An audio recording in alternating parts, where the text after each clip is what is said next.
Hello guys, magandang araw. So, ngayong araw, isi-share ko sa inyo kung matipid nga ba or matakaw sa gas itong unit natin. Yung unit natin is a next generation Ford Ranger Wild Track 4x4. So meron ito ng features na pwedeng pang off-road or mga pang rugged na terrain. Meron tayo ngayon dito sa cluster gauge natin na ito na yung nabiyahe natin so far simula nung ma-acquire natin yung unit. So ngayon nasa 16,134 tayo and yung fuel efficiency niya ay currently nasa 10.4 kilometers per liter.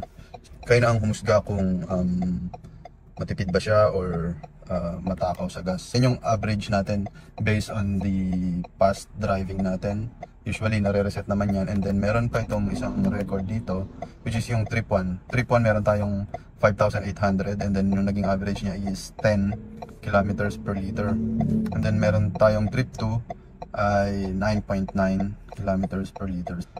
Yan yung consumption niya ng fuel based sa mga record na yan from the past.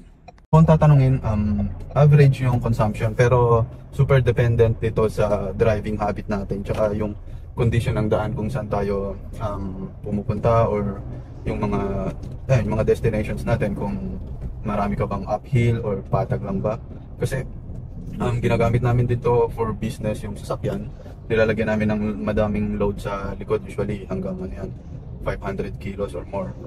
Yun yung weekly trip niya, and then yun yung nakikita natin na calculation dito sa cluster gauge niya. Yung trip 2 natin nasa 9.9 lang, and then yung trip 1 nasa 10. Usually na-reset natin yan, and then ang record natin ngayon is 10.4. So para sa akin maganda na yan sa kondisyon ng daanan natin dito, and alam ko yung kakayahan ng sasakyan. Kasi kung mga long drive, dinala natin to sasakyan dati, last year nung acquire natin siya, biniyahin natin ng Zambales, Pangasinan, saan pa ba? La Union, and then Bicol. So yan yung mga nabiyahe niya na Quezon, tsaka paikot-ikot yan sa Batangas, sa mga lugar yan sa Batangas. Ayan, mix ng yan. Kapag biyaheng norte tayo, usually maganda kasi kapag sa mga expressways, mabibilis and then flat, wala kang masyadong mga uphill na dinadaanan.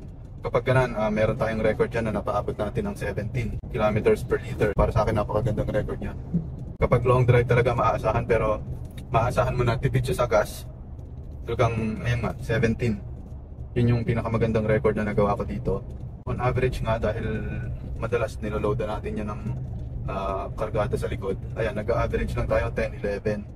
Yung pinupuntahan pa natin mga uphill na, syempre nandito tayo sa upland part ng Cavite. So upland Cavite ito, madalas paahon tayo. Pag madaming ahon, like papunta ng Tagaytay, Alfonso, ayan, ganun. So, sa akin, ano na yan, magandang record or nasa average na. Yung iba kasi, pero depende rin yun sa habit. May time na pag medyo mabigat yung paa natin, talagang umaabot ng 7. Yung paspas tayo, tapos loaded ka pa. Yung mga tipong nag-ahabol ka ng oras. Pero kung yung fuel efficiency nito yung pag-uusapan, super ako dyan, satisfied. Or kung pang long drive nga, impressed ako doon sa 17 na nagawa ko. Kasi before, nagdadrive din tayo ng panorte dyan, pero parang max ko na nagawa is 12.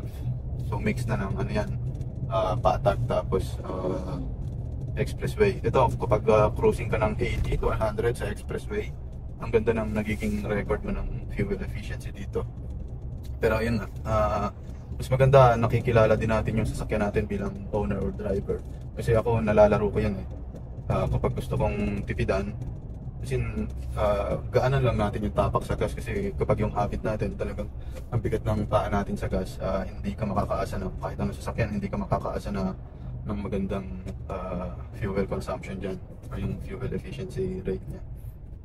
Pero ayun nga, kung ikaw naman mismo magaan kang tumapak, asahan mo na matipid din yung consume sa gas.